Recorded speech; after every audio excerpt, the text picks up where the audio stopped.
방송에서 이렇게 얘기를 하면 실제 효과는 한 요 정도. 네. 괜찮. 감당하실 수 있겠어요 지금 방송 MBC, SBS, KBS. 아니 근데 뭐 관계 없고요. 관계 없고 그게 사실 방송 그런 거 보실 때 제가 항상 말씀드리는데 그런 방송 볼 때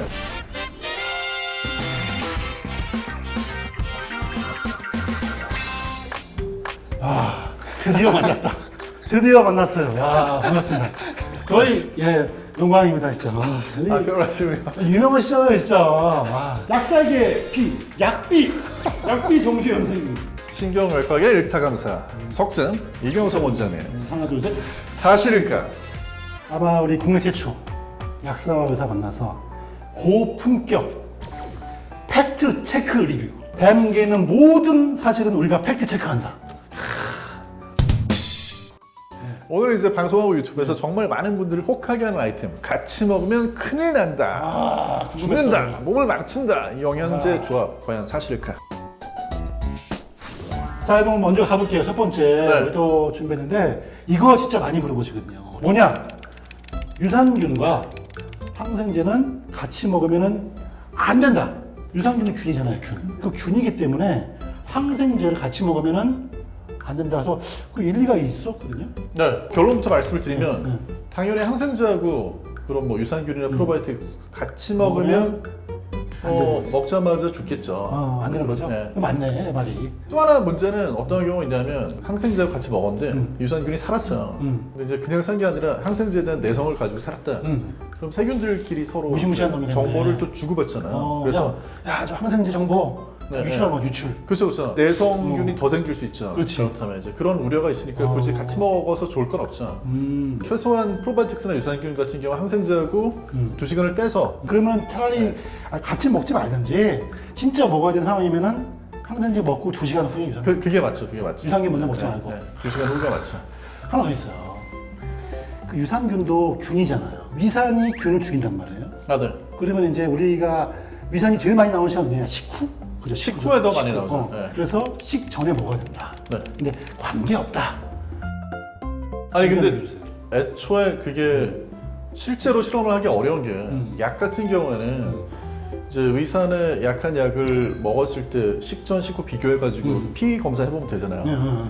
근데 유산균이나 프로바이오틱스는 검사가 되게 애매하잖아요. 어떻게 할 거야? 이제 그렇지. 주원이 사는지 알게. 주원지 사는지 알게 그러니까 장 속에서 이렇게 끄집어내서 보기도 어렵고 그러니까 인공 뭐 위장 그 다음에 이제 인공 뭐 소장 만들어 놓고 자 이렇게 통보를 했을 때 음식이랑 같이 넣었을 때 어떻고 뭐 이제 그런 거 논문이 있거든요. 근데 보면 식전이나 아니면 식사할 때 바로 그냥 같이 먹는 경우에 좀 제일 많이 살아남는 것 같고 식후 이제 30분에 먹었을 때가 이제 제일 그 생존율이 떨어지는 것 같은데 근데 이제 그 관계 없다는 얘기 나오는 건 뭐냐면 제품에 따라서는 이제 처음부터 그냥 아예 코팅을 해가지고 식전 식후 관계없다는 그런 제품도 있긴 한데 근데 이 코팅도 단백질로 코팅을 하는데 사실 또 연구 결과를 보면은 단백질 코팅한 것보다 지방이 많이 들어있는 음식을 먹었을 때 오히려 더 오래 산다 뭐 이런 지방들이 유산균을 감싸니까 결론이 그러지 뭐. 네.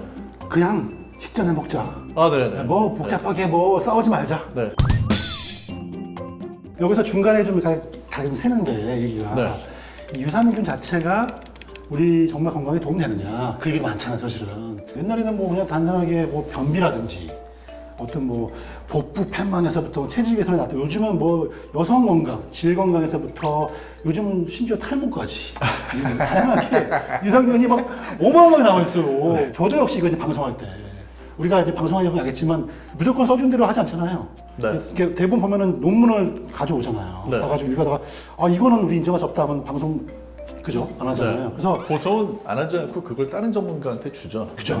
그래서 그 방송마다 그런 멘트를 다 쳐주시는 전문가가 있고. 맞아 있어. 근데 뭐 그분들이 그렇다고 뭐 나쁜 그게 아니고 아니죠. 그분들은 그래 그럴 수도 있고 저럴 수도 그렇지. 있는 거니까 이렇게 성격. 조금 더 넓게 보셔가지고 그럴 수 있는데 맞아요. 저는 이제 그 이런 유산균이나 프로바이오틱스에 대한 제 입장을 간단히 정리를 하면 이건 앞으로 이제 굉장히 유망한 분야고 말씀하신 것처럼 여러 가지 기능성도 이제 앞으로 연구를 해봐야지 되는데 다만 아직까지는 얘기를 하는 거 특히 방송에서 이렇게 얘기를 하면 실제 효과는 한 요 정도. 괜찮. 감당하실 수 있겠어요 지금 방송 MBC, SBS, KBS. 아니 근데 뭐 관계 없고요. 관계 없고 그게 사실 방송 그런 거 보실 때 제가 항상 말씀드리는데 그런 방송 볼 때 앞부분은 다 정보성이거든요. 앞부분 다 보시고 뒤에서 뭔가 이제 연예인이 나와가지고 뭐 이렇게 먹잖아요. 거기서부터 안 보십니다. 거기서부터 협찬이거든요. 네. 그 당시 제가 기억나는 게 그래서 유산균에 대해 방송할 때 말이에요. 저도 이제 막 논문을 리뷰해봤어요. 근데 팽팽해요. 유산균이 진짜 건강에 도움 된다는 데도 있지만 아무 도움 안 되는 것도 꽤 많단 말이에요. 그렇죠. 그러함에도 불구하고 유산균 시장이 아직까지는 전 세계적으로 넓잖아요. 그죠? 맞아요. 그것은 제가 보기에는 그래서 유산균이 건강에 도움이 되냐 안 되냐 여부는 이제는 내가 보기에는 의미 없다 생각하고 중요한 건 뭐냐?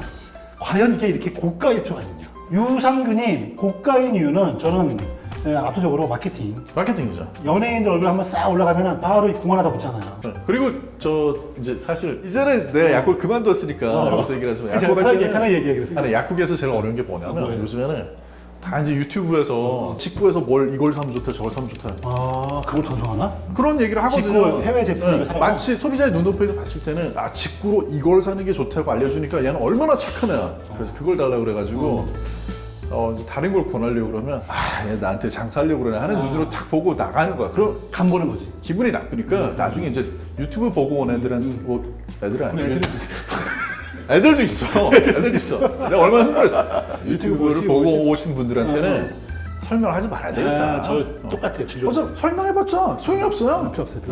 무슨 유튜버가 신이야. 맞아.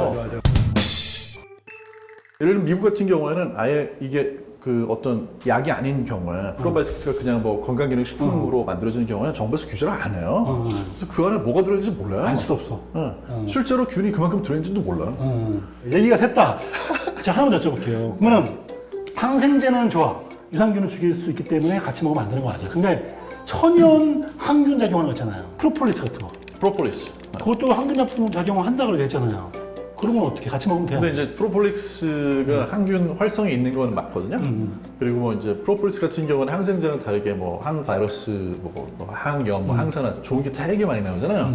좋은 게 되게 많이 나오면 효과가 없는 건 아니지만 다 고만 그 마일드하다. 항생제하고 프로폴리스하고 비교를 했을 때 어느 정도 차이가 나냐면 수천 배 차이가 난다. 그냥 잽시가 안 된다? 네, 수천 배 차이가. 그리고 또 하나는 프로폴리스 자체가 입에 넣어보시면은 입안에 계속 머무르고 삼켜도 잘 안 삼켜지고 많이 남잖아요. 이거 자체가 수지라든지 여러 가지 다른 물질하고 같이 들어있어가지고 먹었을 때 과연 얼마만큼 우리 몸으로 들어오는지가 조금 의문스러운 부분이 있어요. 그 프로폴리스 회사에서 어떻게 소송 들어올 텐데? 아니. 근데 그래서 뭐 이게 뭐 나쁘다 이게 아니라 프로폴리스 같은 경우는 이건 사실 원래는 발랐을 때 효과가 좋아요. 그러니까 옛날에 분해염 같은 거 이렇게 있을 때 예전에 이제 그 순도 높은 프로폴리스 같은 거 탁 바르면은 금방 났었거든요. 입에 펄었을 때? 네, 입 펄었을 때. 그럼 결론 프로폴리스는 유산균과 같이 먹어도 크게 문제 없다. 하나 더. 자, 항암 치료하신 분. 항암 치료하신 분은 유산균이 영향을 미쳐요, 안 미쳐요? 근데 그거는 약간 원하진 않더라고요. 왜냐하면 항암 치료 받는 분들이 면역이 되게 많이 떨어지잖아요. 유산균도 세균이니까 유산균도 뭐 폐혈증 일으키거나 하는 경우가 있어요. 근데 이제 그게 건강한 사람한테는 그런 문제 안 생기는 게 많은데 뭐 항암 치료 받는 그런 분들은 안 그래도 항암 치료 때문에 면역이나 이런 게 굉장히 기능이 약화돼 있어요. 그렇죠. 하나 더 있다. 자, 지금 이건 내가 유튜브 보면서 네. 보면은 좀 과하신 분도 조금 있어요, 보면은요. 네. 뭐 근데 아스피린 네. 하고 오메가3는 절대로 먹으면 안 된다. 큰일 난다. 약간 자극적인 막 있어요. 큰일 난다. 안 된다는 주장은 오메가3도 그렇고 아스피린도 그렇고 둘 다 출혈을 좀 이렇게 있다? 출혈 시간을 좀 늘릴 수 있다. 이제 오메가3를 뭐 이렇게 많이 먹는 것도 아니에요. 일주일에 그래서 참치 샌드위치 한 번 정도 먹네요. 이런 정도 그룹에서 아스피린을 먹었더니 심혈관계 관련된 사건이 더 숫자가 늘어나더라. 늘어나더라. 저는 솔직히 말씀드리면 저는 의사지만 모르겠어요. 오메가3가 아까 말씀하신 프로폴리스처럼 굉장히 네. 항혈전 면에서는 굉장히 미미한 효과가 있거든요. 그래서 저는 개인적으로는 글쎄 크게 영향이 없을 것 같거든요. 큰 영향이 없다는 연구 결과도 많이 있어가지고 저게 뭐 사실 절대 같이 먹지 말아야 된다라고 할 수는 없을 것 같고 여하튼 여기 결론 드릴게요. 오메가3와 아스피린은 병원이나 약국 가서 네. 상담하시는 게 나을 알겠습니다. 네. 네. 넘어갈게요.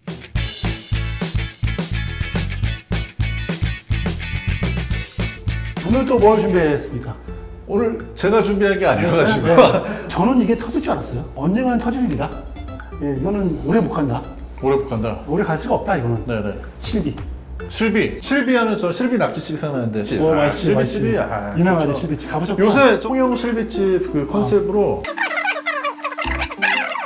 정준현 선생님이랑 얘기하다 보면은 자꾸만 얘기가 딴 데 새. 하여튼 그 실망고 실비보험. 근데 애초에 이게 뭐예요? 저는 실비보험 뭔지 몰라요? 네. 실비보험 가입하라고 자꾸 전화가 오길래 됐다고 끊었던 가입했었어야 돼. 기억은- 가입했었어야 돼. 아 그래요? 지금 늦었어. 아 이제 늦은 거예요? 그새 했었어야지. 실비보험을 짧게 왜 생겼냐면 얘기하면은 네.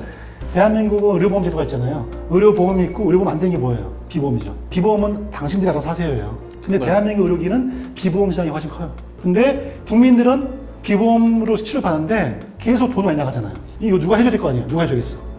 보험사가 해라. 나라에서 풀어준 거예요. 아 그게 실비보험. 그래서 보험사들이 뛰어들었지. 적자 엄청나요. 2022년 예상 보험 실손보험 적자액이 3조 9천억이에요. 3조 9천억. 요즘에 집중적으로 이제 나라에서 나선 거죠. 심각하니까. 그래서 안과, 백내장, 그 다음에 도수치료, 그 다음에 만모통, 그 다음에 영양제, 이런 거, 영양제? 예, 그 다음에 한의원, 한약 아, 이런 걸 집중적으로 이제 이거 잡고 있는데 백내장이 문제가 안 될 것 같은데. 되지. 어. 백내장 치료가 뭐냐면요, 수정체가 혼탁해지는 거죠. 그렇죠. 그럼 어떻게 해요? 수정체를 교환한단 말이에요. 그렇죠. 근데 그게 의료보험이 된 거지. 의료보험 뭐예요? 원가 미만인 거지. 그러면은 병원에서는 비급여를 써야 된다고, 비급여. 근데 기가 막힌 렌즈가 나온 거예요.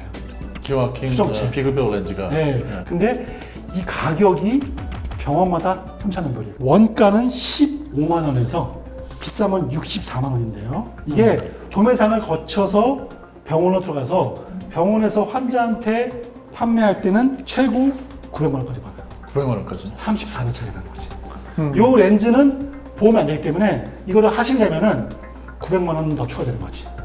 안 하지, 900만 원이니까. 이제 돈 뭘 생각하고 있었는데. 그죠? 아니, 그러면 실비보험 가입하신 분들은 뭐예요? 되는 거지, 이게. 대개는 본인, 가입을 할 걸 그래서. 본인 부담이 10%예요. 그러면 90만 원만 내면은 900만 원짜리 렌즈를 얻어도 나는 90만 원 내는 거지. 근데 그런 식의 보험은 유지가 될 수 없는데. 없어요. 그래서 백내장 수술 건수가 2016년 액수로 779억이었는데 2020년에는 6,480억. 와. 거의 10배 증가했죠. 왜냐면 백내장 수술이 필요 없는 분들인데도 불구하고 백내장 조금만 보이면 바로 렌즈를 교체하는 거지. 아, 이런 거 도매상은 누가 하는 거야? 두 번째는 이제 한약 같은 경우도 한약. 치료 목적 외에 보약은 또 실비보험 적용 안 되거든요. 그냥 내가 몸이 좀 허해서 먹는 보약은 실비보험 오늘 안 되는 게 되니까. 맞죠. 네. 안 해주는데 보약을 공짜로 드립니다. 공짜로. 그 환자를 불러. 보약을 드린 다음에 청구는 뭐예요? 침. 침으로. 침, 그다음에 부항, 그다음에 이게 뭐야 이거 추나 네. 이게 청구한 거지. 어. 이런 것도 실비를 악용한 사례인 거지. 이거 되게 많아요. 도수치료. 도수치료가 회당 되게 평균은 1회당 되게 한 9만 원 하거든요. 9만 10만 원. 근데 강남권은 한 30만 원 많아요. 한 번당. 근데 이거 실비가 된단 말이죠. 근데 이거를 악용하는 거예요. 왜냐면 안 아파. 네. 안 아픈데 이거 하면 살 빠진다. 살 빠진다. 혈액순환 개선, 피로 개선, 피로 개선. 피부 미용, 림프 순환. 목적으로 해서 30만 원. 병원이 아닌 것 같아. 느낌이. 30만 원인데 이 사람한테 이거 한 다음에 청구는 통증. 통증으로. 네, 관절 통증 없는 거. 통증 없는 사람 없으니까. 자, 하루에 도수가 30만 원이에요. 네. 그럼 매일매일 하면 얼마예요? 450만 원. 네. 도수가 450만 원이거든요. 다 나와요, 실비보험에서. 보험회사 망할 것 같은데 그러면? 망했다니까 지금. 이제 복잡한 것은 이미 기존에 가입한 사람들이 많기 때문에 바꿀 수가 없어요. 그래서 신규 가입자들만 지금 제한을 걸고 있어요. 신규 가입자들만. 신규에만. 네. 그리고 기존에 있는 사람들도 이제는 백내장 수술할 때 세각등 검사를 해가지고 정확하게 수술 기준에 안 맞으면 보험금 지급 안 주는 거지. 난리가 난 거야. 왜? 안과 갔더니 1,000만 원짜리 백내장 수술 받았어요. 코디네이터가 나옵니다, 실비보험. 했지. 그래서 난 냈어. 냈는데 청구하니까 안 나와요. 왜? 당신은 우리가 검사해보니까 기준이 안 맞아요. 이 사람들 붕 뜬 거예요. 저 병원은 책임 안 지잖아. 그죠? 맞죠. 한대들은 야 너희들 된다며 병원들은 예 이거는 여기 보험사 잘못입니다. 우리는 상관없습니다. 싸움이 난 거죠. 나가지고 지금 난리가 났어요. 이런 사람도 엄청 많아요. 의료계에서 자정이 돼야 되는데 안 되는 측면도 좀 저는 있는 그래서 것 같아요. 네. 근데 저 어떻게 돈 안 모아도 돼요? 그러면 언젠가는 실비 끝났어요. 아니, 실비가 없으니까 900만 원을 모아야 될 것 같은데. 실비 끝났어요. 끝났어요. 큰일 났네. 하나 더 있다. 요거 있어요. 코 수술.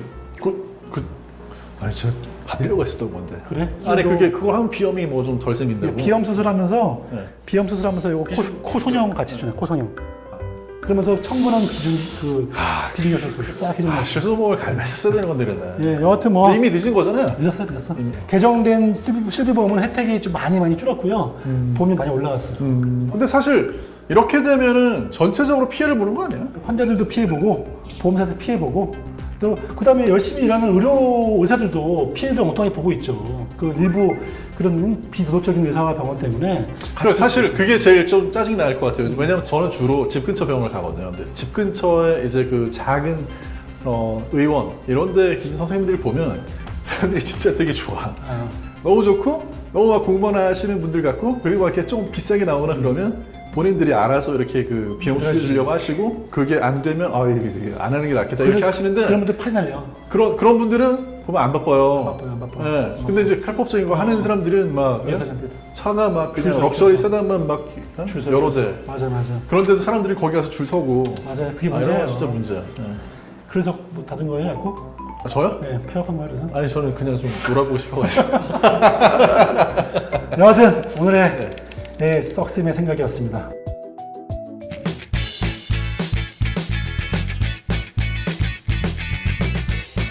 유튜브에서 네. 저 놀라운 제목을 봤어요. 네. 매일 먹는 이 음식이 뼈를 녹이고 있다.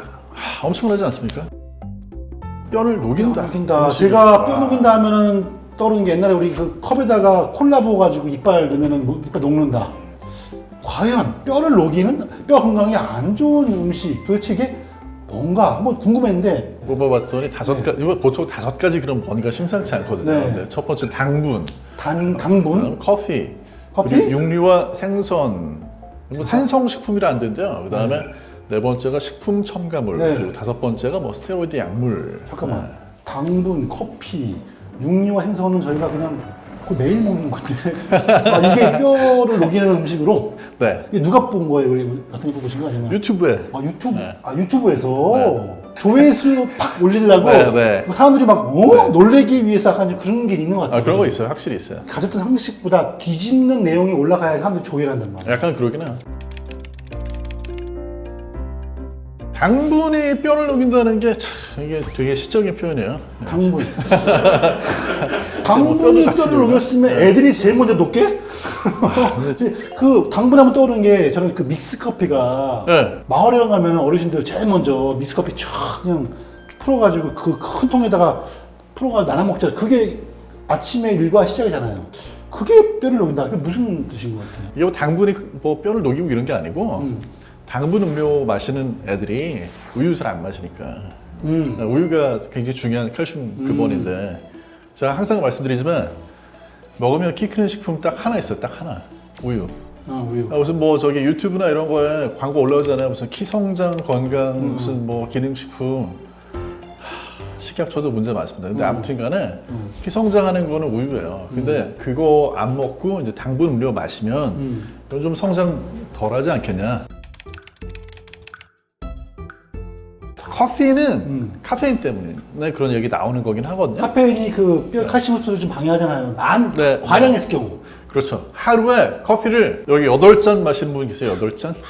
네, 8잔 이상을 마시는 분들은 그러면서 칼슘을 섭취를 안 해. 내가 음식으로 안 먹어.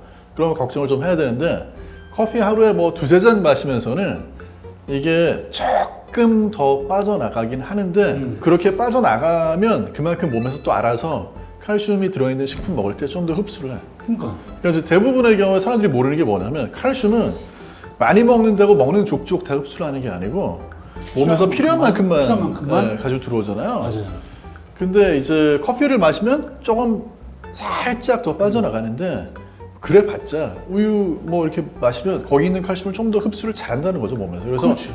칼슘을 나는 전혀 안 먹는 사람이다. 그럼 근데 커피는 좋아한다. 그런 걱정을 해야 되는데 그게 아니면 지구상에 한 두 명 있을 것 같아요. 그죠? 한두 명. 칼슘을 전혀 안 먹는데 커피만 먹는 사람 지구상에 2명 있지 뭐. 산성식품, 동물성 식품. 그것도 얘기해줘요. 빨리 얘기해줘요. 근데 이제 네. 동물성 식품이 산성식품이라는 것 자체가 과학적인 근거가 없어요. 예전에 박지성 선수가 이제 무릎 다쳤던가 그랬었을 때 이제 회복하려고 집에서 곰탕 보내준다는 그런 얘기에 어떤 분이 이제 편지 써가지고 그거 먹으면은 저 칼슘 더 빠져나간다고 하신 분이 계셨었거든요. 예, 예.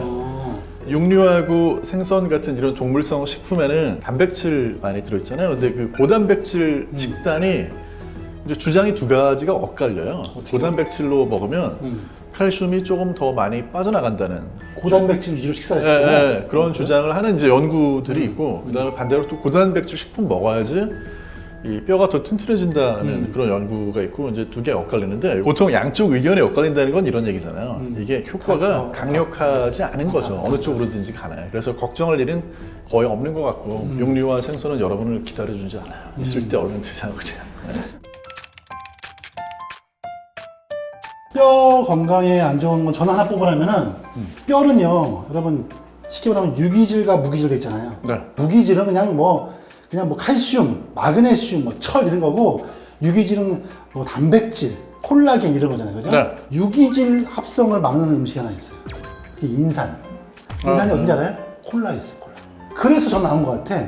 콜라를 이빨을 타면 이빨 녹는다. 그게 아마 좀 과장해서 녹는지 모르겠는데 여하튼 콜라를 많이 먹게 되면은 콜라에 있는 인상 성분이 유기질 합성 방해해요. 그래서 뼈 건강에 좋지는 않다. 그거 하나 돼서 이거는 이게 방송할지는 모르겠는데 그 유기질이 문제란 말이에요.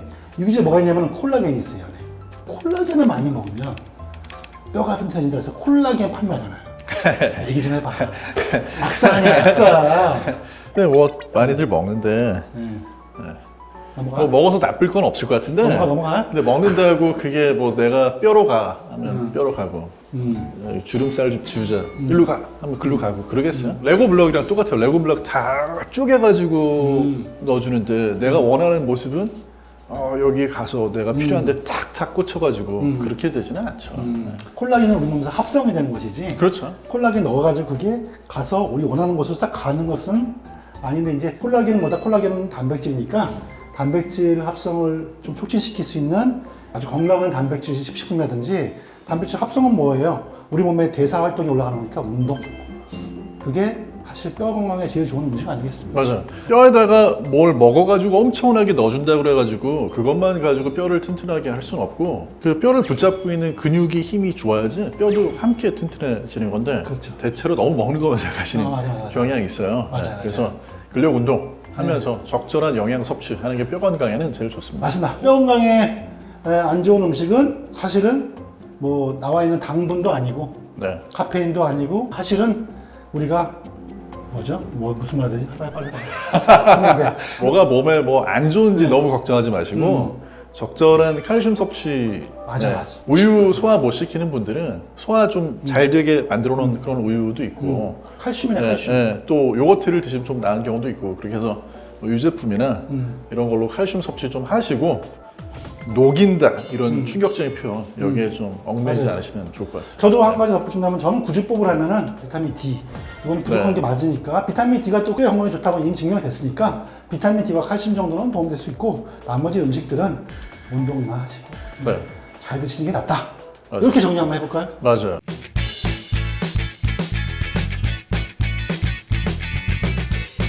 자, 오늘도 정말로 여러분들이 궁금해하시는 이야기를 제가 가져왔습니다. 건강정보 프로그램의 단골 아이템입니다. 체온 1도 올리면 만병을 이긴다.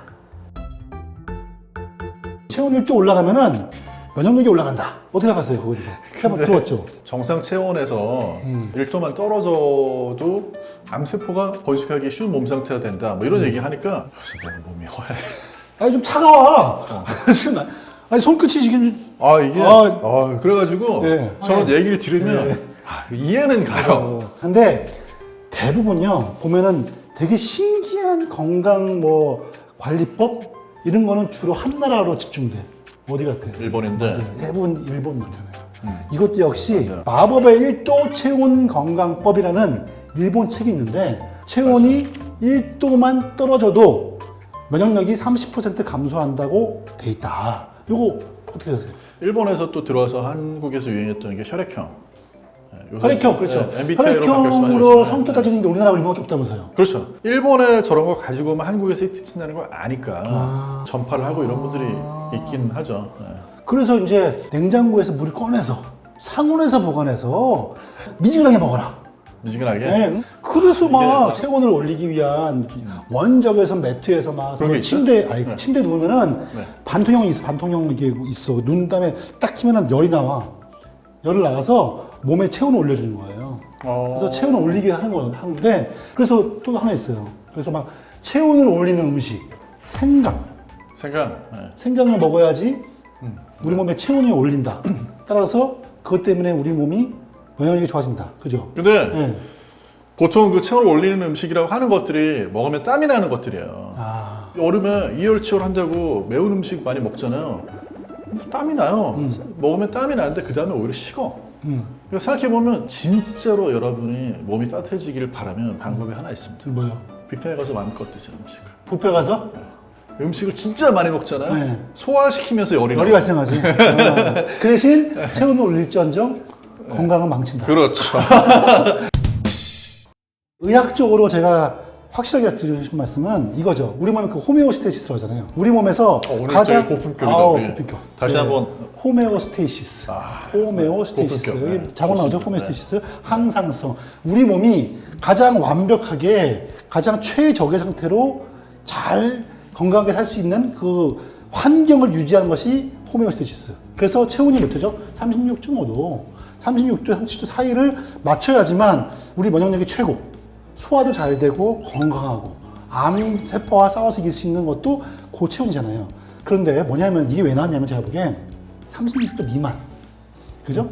35도, 뭐 35.5도인 분들 기준으로 한다면 체온이 1도 올라가면 면역력이 올라가지, 그죠? 그죠? 그런데 36도에서 37도죠? 넘어가면은 호메오스테시스 깨진 거거든요. 그러면 그때부터는 오히려 나빠진 거잖아요. 근데 그런 얘기하지 않고 체온이 올라가면은 면역력이 올라간다. 이게 일반화해버리니까 사람들은 그죠? 36도보다 37도, 37도보다 38도 이렇게 오해할 수 있단 말이죠.